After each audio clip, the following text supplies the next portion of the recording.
Okay. All right. Right. Assume that an economy is in long run equilibrium, and that's going to be important. I know this year that we're not going to be drawing as much, but you still want to have that idea of what's going on in the economy. And as I'm going to sound like a broken record, even though they're not going to require it, just know that drawing really does help you in a lot of different areas. It helps you focus on the problem, and it helps you to visualize a lot of different things going on at the same time. Assume that customers wish to hold less money because the use of credit cards. So guys, this is going into more of the money and the banking, to more frequently choose instead of cash. Draw a correctly labeled graph of the money market to show the effect of the reduced holding of money on the equilibrium nominal rate. So here we've got our, this is going to be for A, we should always label. We're going to have nominal interest rate. And then we're going to have the quantity of money. We have a downward sloping demand curve, and we usually put MD and MS. Right? So I always start with that. Just get everything correctly labeled to start with.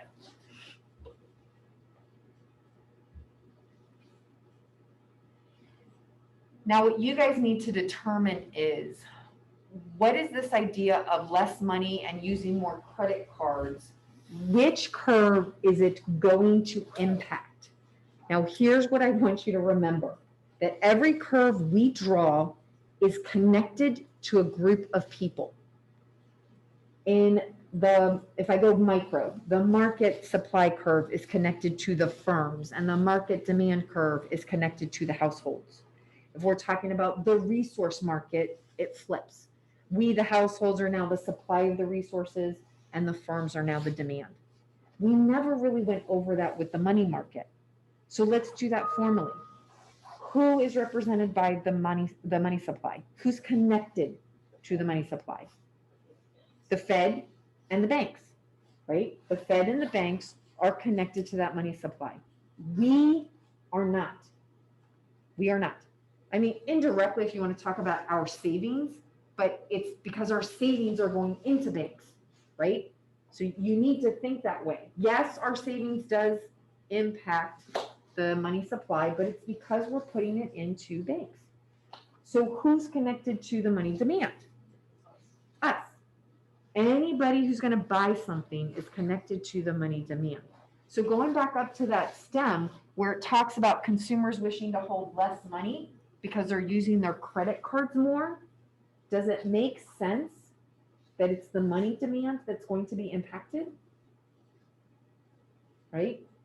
And if we're going to hold less because of the credit cards, that should have the money demand shifting to the left. Notice the quantity is not going to change because we didn't change our money supply. Based on the changes in the interest rate in Part A. Again, underline those, make sure that you are always going back to what you said. It says, what is going to happen to prices of previously issued bonds? Now, notice there's no explanation there. So what's going to happen to the bond prices?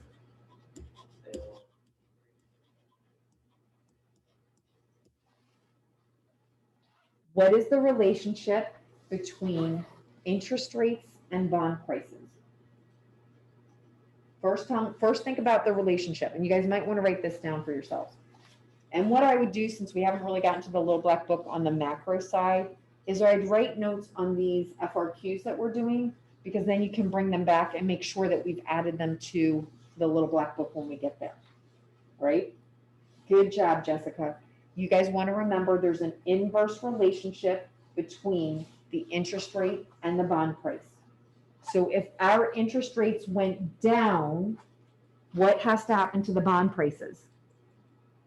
It's inverse. So when one goes down, good job, the bond prices will increase. Now, this did not ask me to explain, because so funny how they will accept one thing in one area and not the other. It is an acceptable explanation to say bond prices will increase because the interest rates decreased. That would be my explanation if it asked me to do that. The second part of B says the price level and real income and explain. This one is where we were having a little bit of problem. In our explanation of what happens to the real, to the price level and real income, we have to go through all of the pieces. So here, in order to determine what happens to the price level, I have to look at what happens to aggregate demand. So I have to talk about the decrease in the interest rate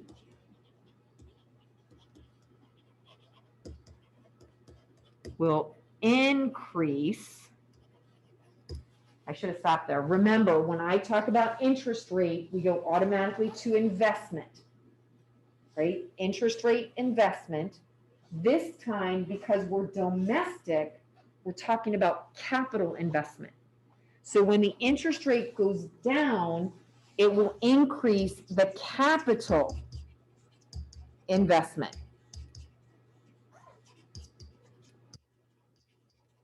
which is going to increase the aggregate demand.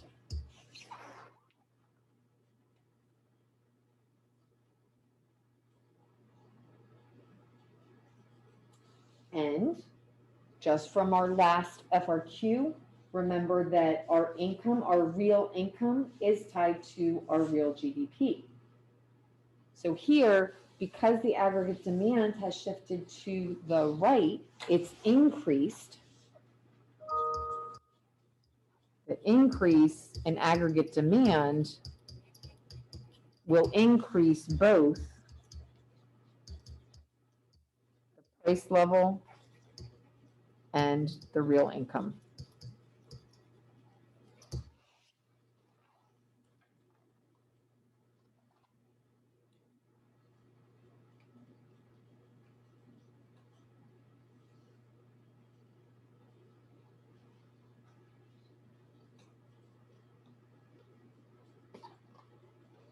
All right, questions so far?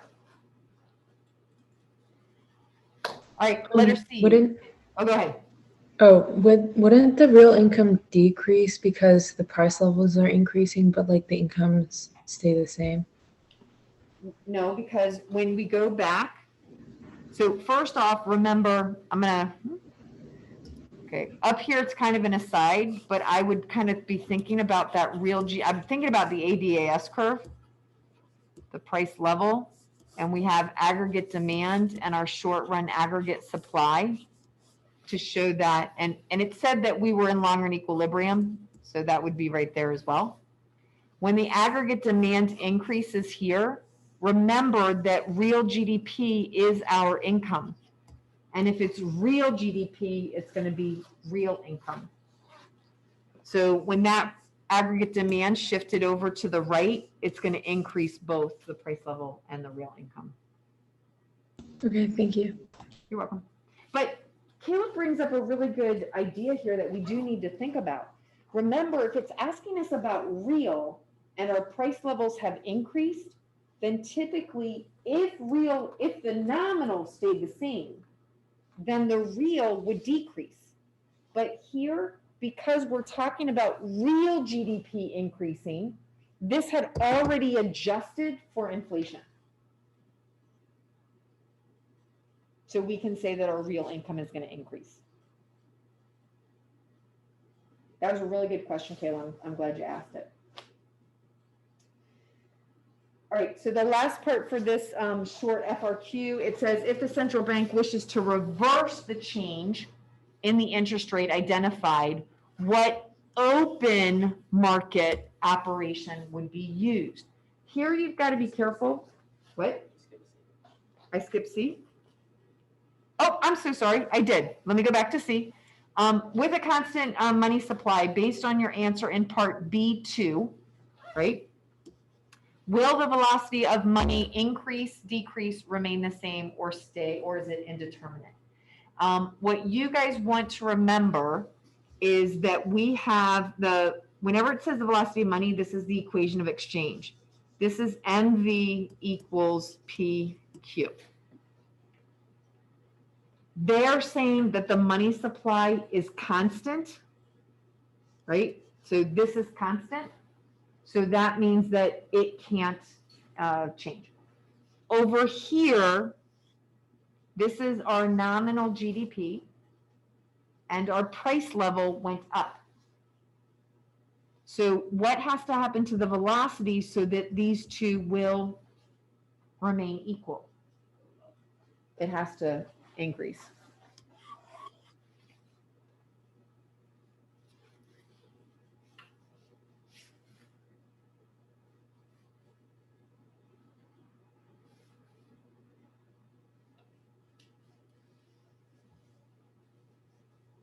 All right, now to letter D.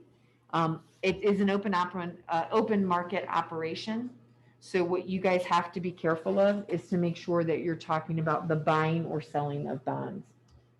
So D down here, if we came off, I'm using this right here, which was not required and usually is not in a short response question, but I want to use it to help me because I was in long run equilibrium.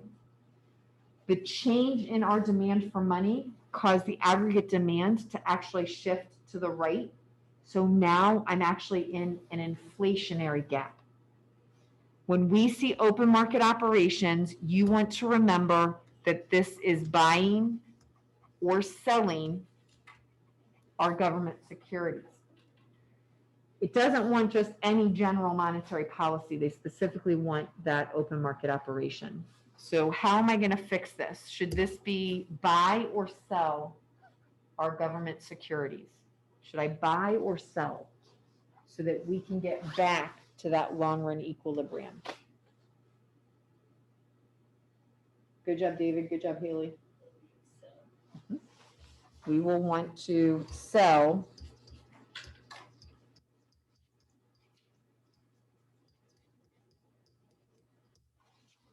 the government securities. I go back and forth between calling them government bonds and government securities. They, to my knowledge, they will still accept either one.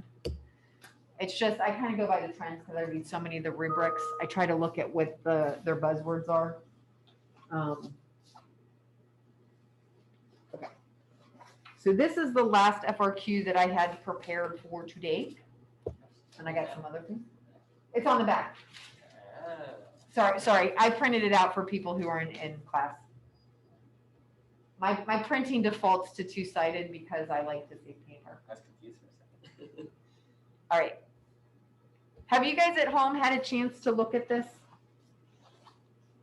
Okay, so I'm going to pause the recording. Yeah.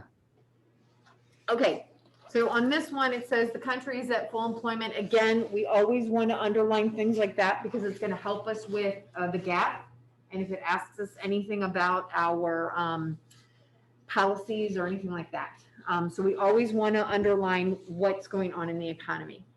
We have two types of goods, consumer and capital goods. So draw a correctly labeled graph of the production possibility curve with consumers on the horizontal. I'm going to tell you I graded one like this because remember, guys, things like the PPC, anything supply and demand, anything that I taught that we just, I'm sorry, everything I taught is covered, but whatever we just reviewed, plus the PPC and the comparative and absolute advantage, those can occur on either exam, okay? So this right here, I actually graded, I told you, I graded micro. I graded one that was very similar to this on the micro where you had to draw a PPC curve, all right? So make sure that you're aware. I'll tell you that the international ones that involve the ones that we just did with the exchange rate, those are always on macro, and the comparative and absolute advantage, they kind of bounce back and forth between micro and macro. All right, so here we're going to draw that correctly. The reason I'm bringing this up is I know that they're very specific. If they tell you where to put the capital good, they want it there. So here it says the capital good is going to go on the vertical axis and the consumer is going to go on the horizontal. So I'm gonna put capital goods, I'm not just gonna write capital, and I'm gonna put consumer goods. Now here's the thing, I'm gonna draw it how it should be, which is bowed outward, but guys, you could draw a straight line. No, that's fine, it'll get you credit. It didn't say custom. It will get you credit, all right? Unless it specifically said, draw a curve showing the increasing opportunity cost, they will accept a straight line. On our supply and demand curves, we've had this discussion, all right? The supply and demand curves are not straight lines. They are actually curved. There's a slope to them because of the law of diminishing utility and the law of increasing opportunity cost. But in an introductory course, we're not as concerned with that. We just want to know they're upward sloping and downward sloping. So this right here gets you the point. Now it does say indicate a point on your graph labeled X that represents full employment and a possible combination. Now here, guys, it told us that we were at full employment. It's telling us that we want it at full employment. So you can pick any point on the curve. As long as it's on the curve, you're good to go. Assume there is an increase in the country's national savings. Draw a correctly labeled graph of the loanable funds market showing the change in the real interest rate from the increase in savings. Now remember, where does savings go? I just saw two mouth it. Maybe she said it out loud, but she's just muted. Some people put it in the chat. I'm going to start getting the correctly labeled up there. Real interest.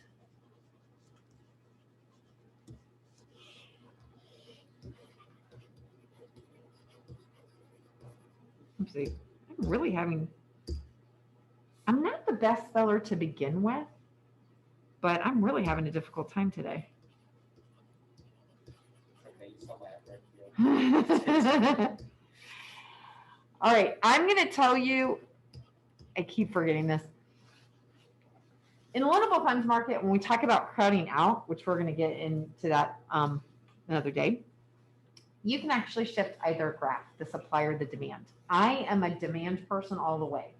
I usually always go towards the demand graph, and if I need to, I'll kind of back my way into the supply in any market I talk about.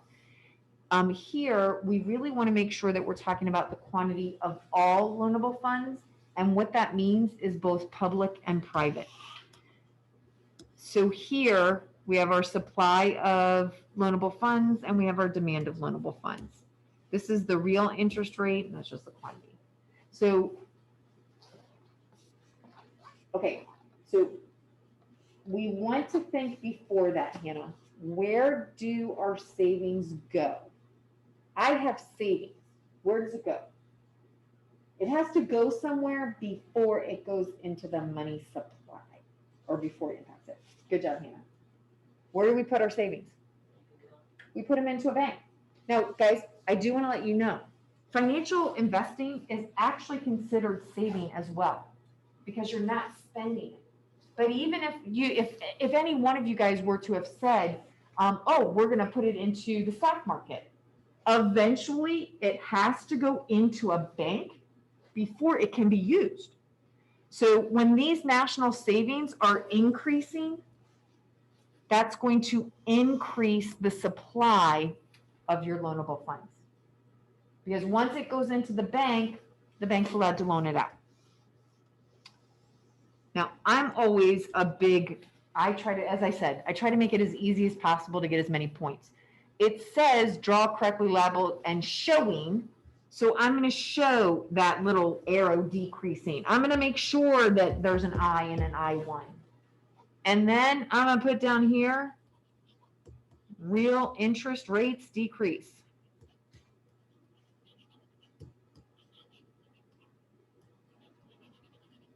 I'm going to get all out there. I do not want anybody to think I don't know or that I'm trying to hide the answer. I've drawn it. I showed the arrows. I made a conclusion.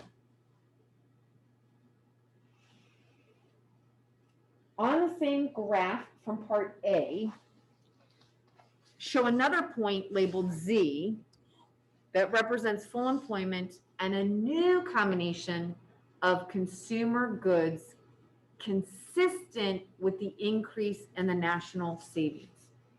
Whew. All right, let's get a show of hands. How many of you guys are thinking, I don't know, IDK, and how many of you guys know exactly where to go? It's okay, guys. And if you don't want to raise your hand, you can put it in the chat. It's okay to think IDK. Oh, okay. I got one of these in the classroom. I got a couple people here who are here. So let me see if I can get you over the edge. It's set according to what's happening here, right? On the same graph from A, but it's talking about the national savings, right?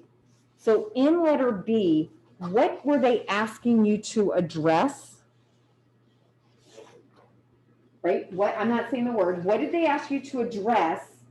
And then what did I tell you you should always think about when you hear that word? Good job, Jessica.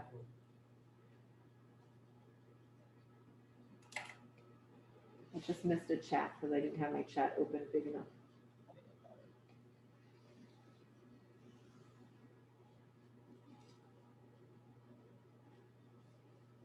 Good job. I missed you said that one. All right. So I said whenever we talk about interest rates, we go to investment. So when there was a decrease in interest rates, there should be an increase in investment, which means that we will be producing more capital. So any point to the left of your X is going to be a correct answer. Real interest rates increase capital. Exactly, because when real interest rates decrease, we're increasing capital investment, which means we need to produce more capital in order for it to be bought.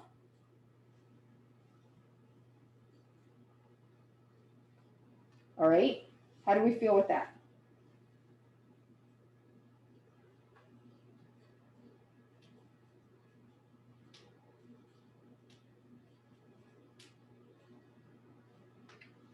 All right.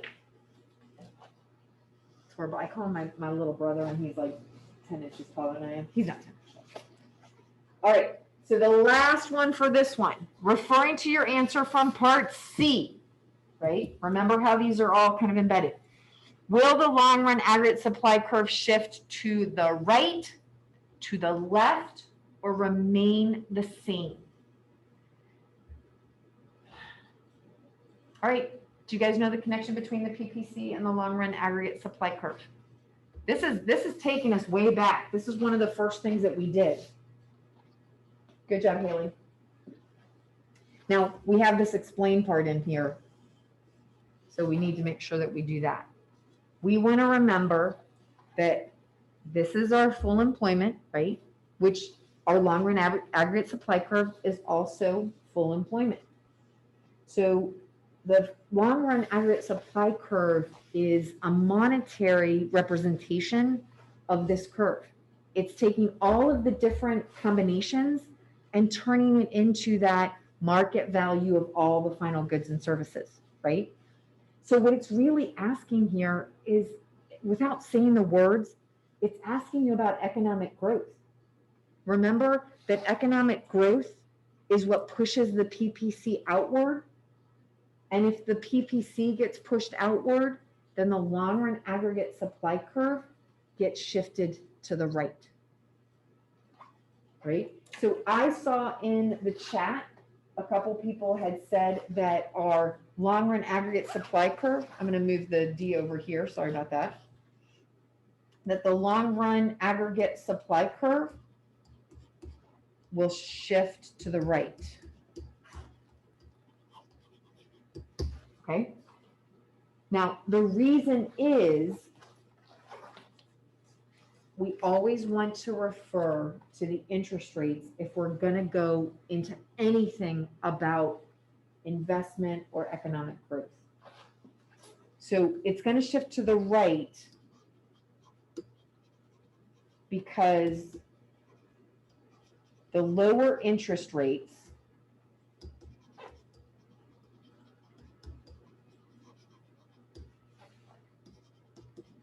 will increase, and I'm making this much more simple, guys. I'm just going to say it's going to increase capital formation.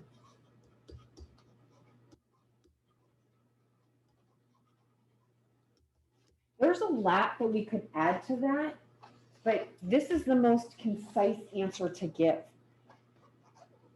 In the past, most students get into trouble because they start with what we started over here. Lower interest rates are going to increase our capital investment, and they stop right there. The problem is that investment is the purchase of the capital. We need to go all the way through to talk about the production of the capital. So some of you might be thinking, when I wrote, because of the lower interest rates, it increases capital formation, you might feel like I missed a step. And if you want to put that in there, that's fine. It might be a more complete thought to say that the lower interest rate is going to increase our capital investment, which will increase capital formation. That is a more complete idea, but they need, or you need, to make sure that you include this idea of the capital formation, because that's what's allowing us to produce more, not me just buying it.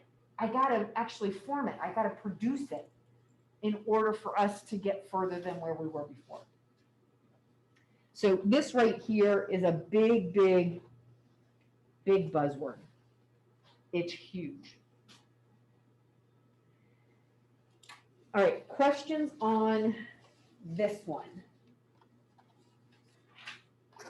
So if I'm looking at this right here, remember, we actually drew it on the other one. We have aggregate demand and the short run aggregate supply. This says that the country is at full employment. So this would be my long run aggregate supply curve. That's my price level, my real GDP. I have this problem, I can't draw a graph without labeling it. So this is what it would look like. And then because of this lower interest rate, what's going to happen is that long run aggregate supply curve is going to shift to the right. So this is, somebody on the chat had asked me if I could draw what the long run aggregate supply curve looked like and what was happening.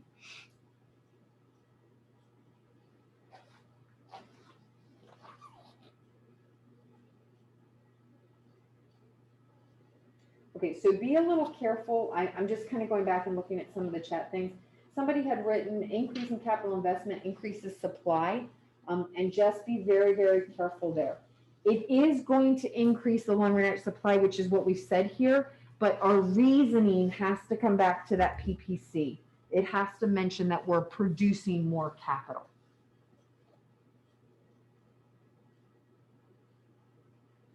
All right, any other questions with this? Now, are you guys getting a sense at how a little bit